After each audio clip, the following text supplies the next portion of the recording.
Assalamualaikum warahmatullahi wabarakatuh. Hai kakak Mawahas, berjumpa lagi dalam belajar matematika kelas 12. Oke, dalam kesempatan ini nanti kita akan belajar tentang materi dimensi 3. Oke, sudah siap kakak semuanya? Nah, untuk pertemuan yang pertama ini kita akan membahas tentang kedudukan titik, garis, dan bidang. Oke, kita lanjutkan. Nah, sekarang kita masuk pada kedudukan titik. Nah, sekarang perhatikan kakak, kita ada 3 gambar. Ini 1, 2, 3. Nah, ini sebagai ilustrasi. Yang pertama, gambar pertama ini adalah gambar mangga. 2 mangga ini, misalkan mangga yang pertama ini diberi nama mangga A, mangga yang kedua ini mangga B adalah sebuah titik. Maka dapat dikatakan bahwa seandainya A ini adalah titik A dan mangga B adalah titik B, maka titik A terpisah dengan titik B. Oke, sudah jelas ya kakak ya, ini karena berbeda gitu ya. Kita lanjutkan pada gambar yang kedua. Nah, perhatikan gambar yang kedua. Pada gambar di atas ini, gambar ini adalah gambar kabel dan ada seekor burung.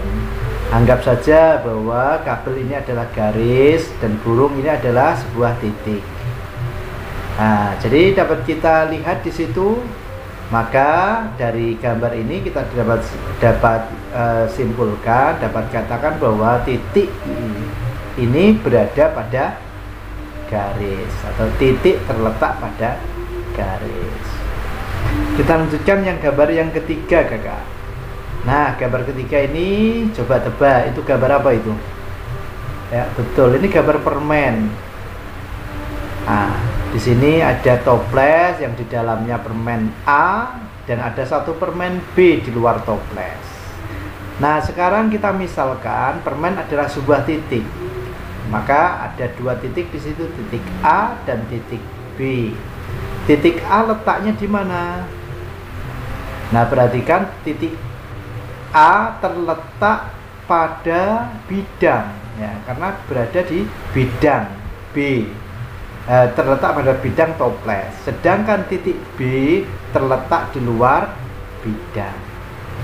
Oke kakak, dari 3 ilustrasi gambar ini kita dapat simpulkan bahwa kedudukan titik itu titik yang terpisah. Titik A terpisah dengan titik B. Yang kedua, titik terletak pada garis. Yang ketiga, titik A terletak pada bidang dan titik A terletak di luar bidang. Oke, kita lanjutkan pada kedudukan titik terhadap titik.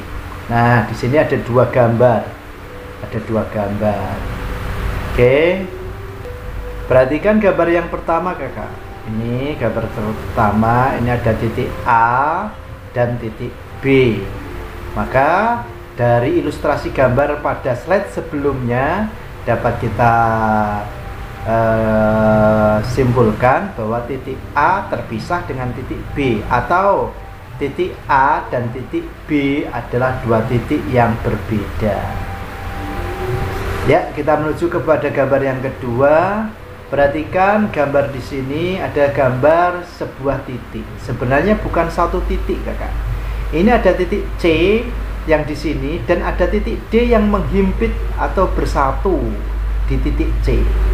Maka titik C dan titik D jadi satu di satu tempat.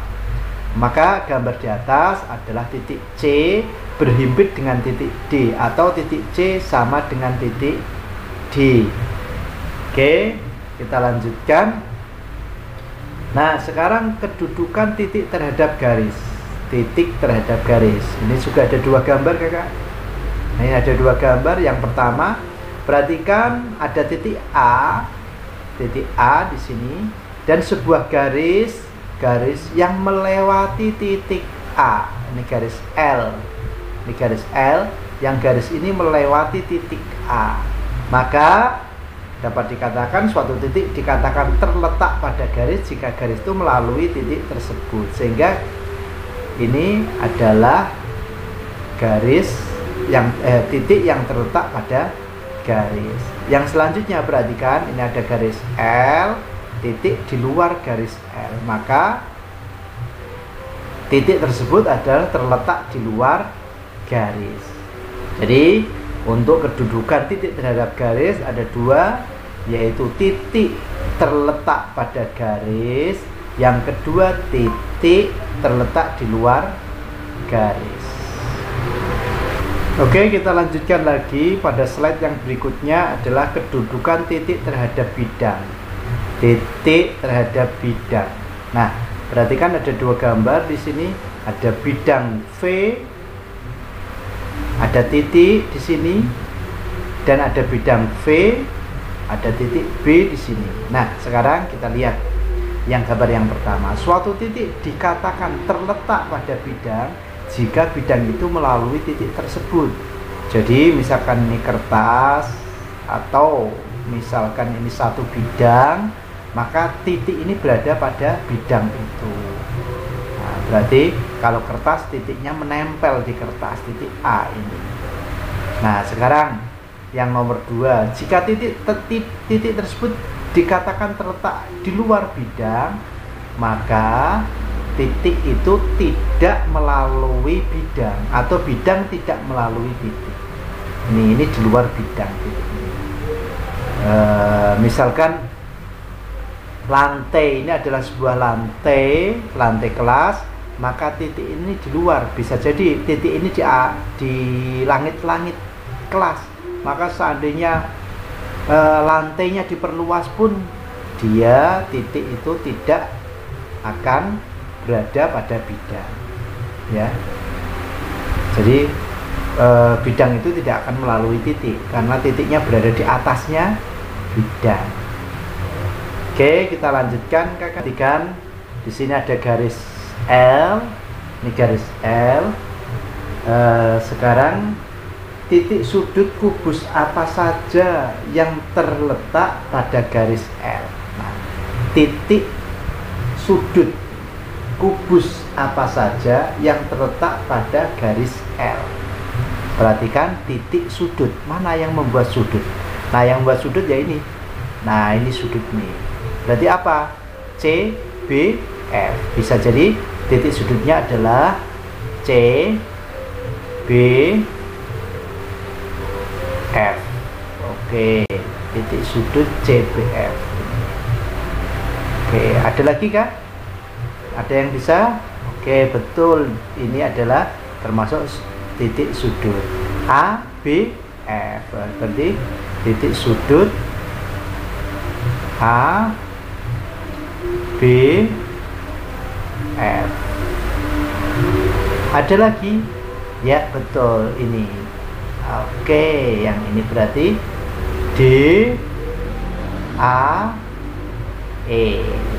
Dan ada lagi dari sini ke sini. Oke, berarti apa? B, A, E. Ya. Ingat cara penulisan sudut, titik yang di sudut adalah yang di tengah. Oke kakak, saya pikir untuk pertemuan pada sesi yang pertama cukup.